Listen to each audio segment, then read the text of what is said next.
अब इस आइलैंड में गर्मी बहुत होती है और एमा फुल पैंट नहीं पहन सकती और वो पैंटी पहनकर भी नहीं रह सकती, तो वो अपनी फुल पैंट को काट के शॉर्ट कर लेती है। इसके बाद एमा देखती है कि डीन उस झोपड़ी में आकर सो रहा है, तो वो भी उसके पास आकर सो जाती है। तभी अचानक डीन एमा की तरफ मुड़ता है और उस पर हाथ रख देता है, पर एमा को यह अच्छा लगता है और वह कुछ नहीं कहती।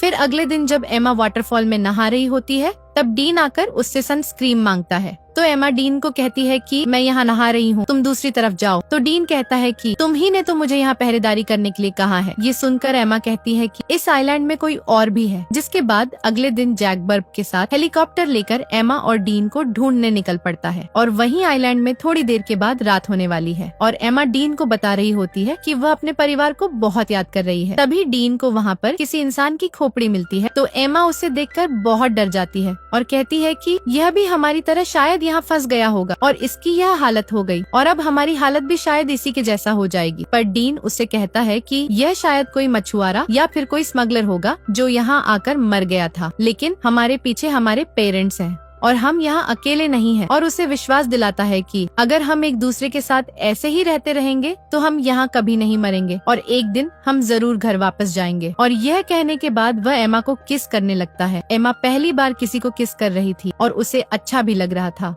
और अब रात भी हो गई थी। डीन सारी हदें तोड़ देता है और आइलैंड में एक तूफान आता है और इस तूफान को एमा पहली बार एंजॉय करके बहुत खुश थी। फिर सुबह होने के बाद एमा जागकर देखती है कि डीन यहाँ नहीं है, तो वो डीन को पुकारने लगती है, पर वह उसे नहीं मिल रहा था। तो एमा बहुत घबरा जाती है और उसे ढूंढने के लिए जंगल में चली जाती है और थोड़ी दूर आगे जाकर वह देखती है कि डीन एक गड्ढा खोद रहा है। तो एमा को समझ नहीं आ रहा था कि डीन ये क्यों कर रहा है। अचानक एमा गिर जाती है और उसे घुटने पर चोट लग जाती है, जिसके बाद डीन तुरंत उसकी चोट को ठीक करने लगता है और उसे कहता है कि तुम्हें कुछ नहीं होगा। फिर वो दोनों वाटरफॉल में नहाने लगते हैं और यहाँ डीन एमा को बताता है कि उसकी माँ एक कार एक्सीडेंट में मर गई थी। फिर थोड़ी देर बाद वहाँ बारिश होने लगती है और डीन उसमें मस्ती करने लगता है और एमा उसे देखकर खुश हो रही होती है। जिसके बाद दोनों बारिश में डांस करने लगते हैं और डीन एमा की बालों में एक फूल लगा देता है। अब एमा डीन से कहती है कि मुझे फिर से तूफान के मजे लेने हैं। फिर डीन एक बार फिर से तूफान लाने की तैयारी शुरू कर देता है। डीन एमा को हरी रोशनी के बारे में बता रहा होता है,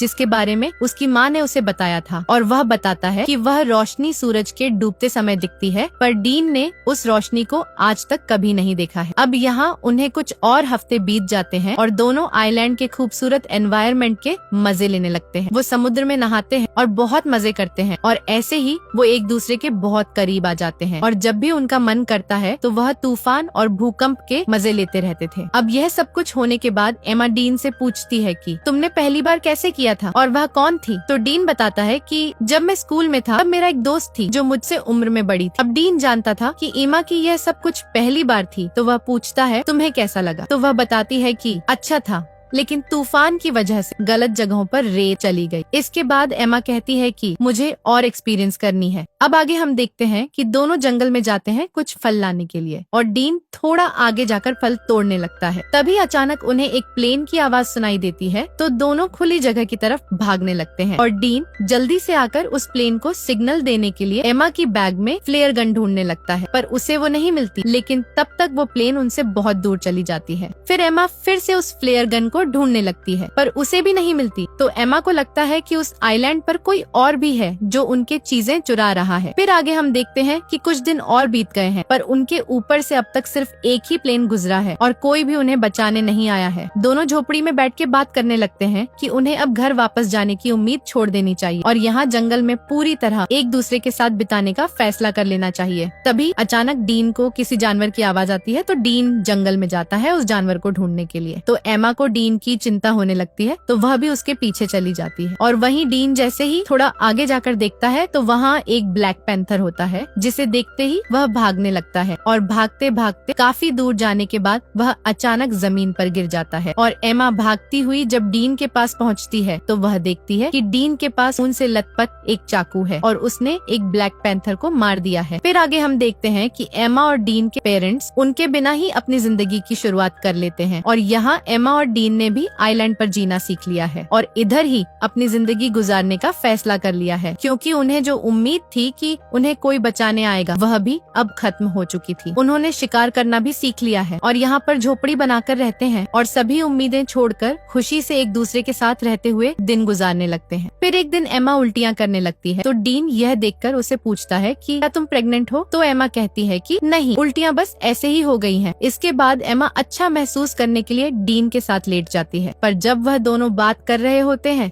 तभी एमा की खोई हुई चीजें ऊपर से गिरने लगती हैं और जब वह दोनों ऊपर देखते हैं तो वहाँ पेड़ पर एक बंदर होता है जो उनके सामान फेंक रहा होता है और वह देखते हैं कि बंदर के हाथ में वो फ्लेयर गन भी है जो डीन को उस दिन नहीं मिला था। तो उस बंदर को एमा एक केला दिखाती है तो वो गन नीचे फेंक देता है, जिसके बाद उन्हें ऊपर से एक हेलीकॉप्टर की आवाज आती है तो वह भागते हुए खुली जगह पर आते हैं और एमा गन लोड करके फायर करती है तो वह हेलीकॉप्टर वाले उन्हें देख लेते हैं, जिसके बाद वहाँ से उन्हें रेस्क्यू कर लिया जाता है। और अब फाइनली दोनों 3 महीने के बाद वापस आ जाते हैं और एयरपोर्ट पर एमा और डीन के दोस्त और पेरेंट्स उनसे मिलकर बहुत खुश हो जाते हैं, जिसके बाद दोनों के पेरेंट्स उन्हें अपने अपने घर लेकर चले जाते हैं। अब घर आने के बाद डीन उसी रात को एमा से मिलने जाता है और वह बात करते हैं और यहाँ डीन एमा को किस करने वाला होता है, पर एमा नहीं करती और कहती है कि हर 10 मिनट में उसके पेरेंट्स उससे मिलने आ रहे हैं और कहती है कि हमारे आने की खुशी में मेरे पेरेंट्स ने एक पार्टी रखी है तो तुम्हें भी आना है। फिर अगले दिन पार्टी पर सब जमा होते हैं और एमा के पेरेंट्स सबको कुछ कहने लगते हैं उनके बच्चों के वापस आने पर। इसके बाद स्टेसी डीन से पूछती है कि तुम सबके साथ क्यों नहीं? तो डीन कहता है कि मुझे सबसे घुलना मिलना अच्छा नहीं लगता। इसके बाद डीन एमा को उसके साथ आने के लिए इशारा करता है, पर एमा नहीं आती और उसे अनदेखा कर देती है और यह देखकर डीन पार्टी से चला जाता है। इसके बाद सभी चीजें पहले की तरह हो जाती हैं और एमा आइलैंड से वापस आने पर वह बहुत फेमस हो जाती है, पर डीन अभी भी अकेला ही रहता है और जब भी एमा और डीन एक दूसरे के पास से गुजरते हैं तो वह बस एक दूसरे की तरफ ही देखते हैं।